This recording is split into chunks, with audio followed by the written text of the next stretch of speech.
I call the member for Bradfield. Mr Deputy Speaker, when it comes to the use of communications networks, there is inevitably a balance to be struck between the convenience of being accessible to all and being able to call anybody that you like, and equally being available to be called by anybody that you like, and the issues that that involves in terms of exposing yourself to being available to be called by those who you may not wish to hear from. Those difficult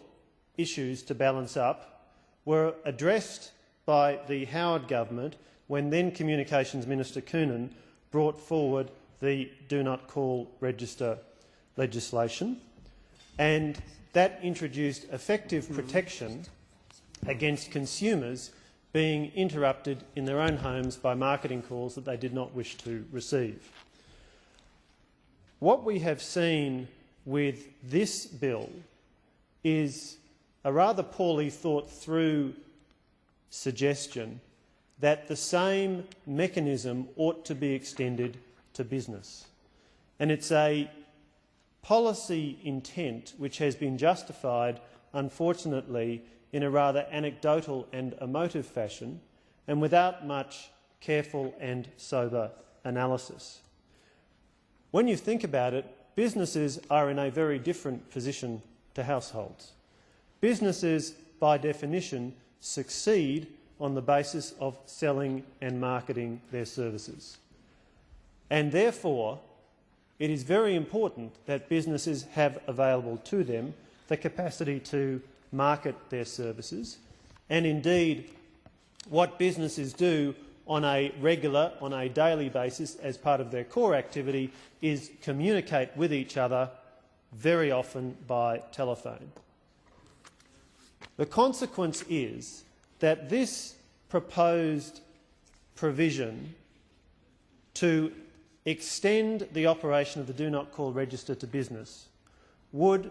if it were to proceed,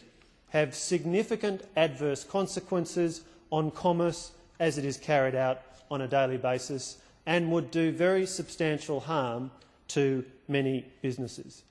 This, unfortunately, is a factor that did not appear to have been thought about when the Rudd government decided that it would extend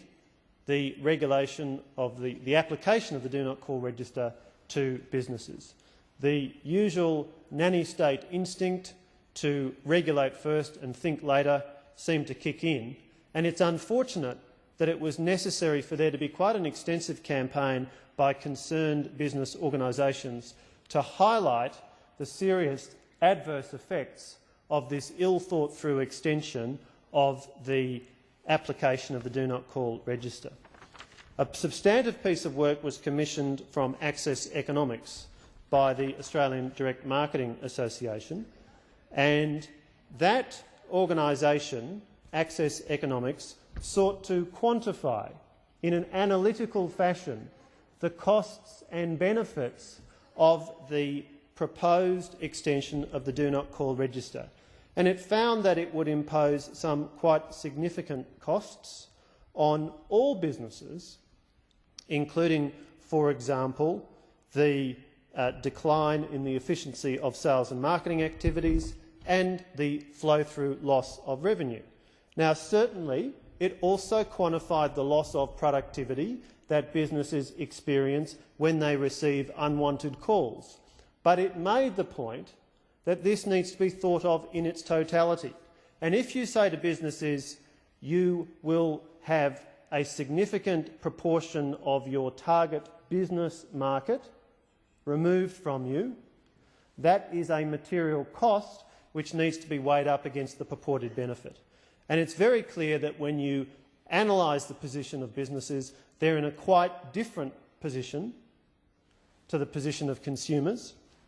and the proposed extension of the Do Not Call register to businesses was not well thought through, and analysis shows that a much better position would be to say, let us not extend the Do Not Call register to businesses. Let us recognise that when you go into business,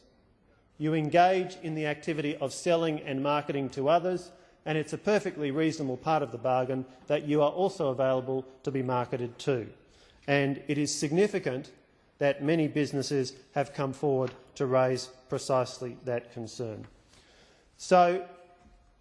we do consider it most unfortunate that the Rudd government was proposing an extension of yet another piece of interventionist regulation, a piece of regulation which was poorly thought through and would have had significantly adverse impacts on the conduct of business, on the conduct of commerce, and would have had seriously adverse economic consequences. We are pleased that that provision is now not included in the bill as it stands before this House, but we call upon the Minister to acknowledge that he made a policy error in even bringing it forward and to give certainty that this matter will not be proceeded with.